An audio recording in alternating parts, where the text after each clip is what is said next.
Hello, this is Mario Farina. Today I'll be reading a story to you called Voyage to Mars. Here is the picture that appears at the front of the story. This story is available in Smashwords. That's www.smashwords.com. There it is free for the reading and also free for the downloading. You'll find also many other stories there that are also free. Voyage to Mars. My name is Rex Snyder. I'm not an astronaut, but Mrs. Snyder and I are on our way to Mars. We left Earth on January 1, 2040. Today is March 1, 2040, and we're a little more than halfway to our destination. A great deal of progress was made last year in power generation and space technology. A new form of propulsion was discovered named Fusion Flame. A luxurious space vehicle was built by NASA, which enabled my wife and I to begin the trip and travel in relative comfort while underway. The distance from Earth to Mars varies from moment to moment. The minimum distance between the two planets is about 40 million miles. But in traveling from Earth to Mars, we'll need to travel many more than 40 million miles, actually about 150. Because of this, NASA chose a happily married couple to make the trip. My wife and I are traveling in a bullet-shaped vehicle that doubles as a spaceship and a luxurious home. It has every modern convenience that happy homeowners could possibly wish for. We won't need to do any driving since our entire trip has been computer programmed.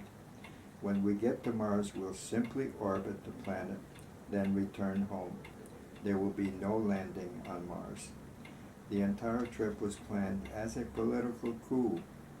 Several nations have been preparing to travel to Mars, and our president decided it was imperative that our country be first. The voyage was begun even though the planning for it was only partially complete. During the time the voyage was being planned, there was a contest throughout the United States to select the most eligible childless couple to go. Happily, Lucille and I were chosen. It's been fun so far. On January 1, 2040, there was a short dash on the runway at Dallas Airport. When Mars 1 reached a velocity of about 200 miles per hour, it rotated skyward and escaped Earth's gravity within a few seconds. Our ship is traveling at about 25,000 miles per hour. Lucille and I spend our time looking out the picture windows, enjoying elegant meals that we prepare using the fusion-powered range, reading, watching TV, listening to music, and otherwise simply enjoying a life of leisure. We'll be returning to Dallas on or about March 1, 2041. We'll stay in orbit with Mars for a few days before the window for a return trip to Earth opens. During those orbits, we'll be taking thousands of pictures. The trip is tedious despite the comforts. Lucille and I knew this when we were chosen to make the trip, but it will be worth it because of the service we'll be providing for humankind. I know she and I will be greatly honored when we return, and I've been composing our arrival speech. May 1, 2040. Something important has happened since I wrote the first part of this story. After March 1, life continued happily until today. NASA hadn't told us, but several weeks after Lucille and I began our trip, further advances in space technology were made, and another couple was launched to travel to Mars. Their ship was Mars 2, and it was twice as fast as ours. Around lunchtime, as we were looking out our starboard picture window, we suddenly discovered Benny and Helen Brown looking out the picture window of another spaceship as it overtook and passed us on its way to Mars. We learned later that Benny and Helen were going to arrive at Mars well before us, and that our ship has been turned around for a return trip to Earth.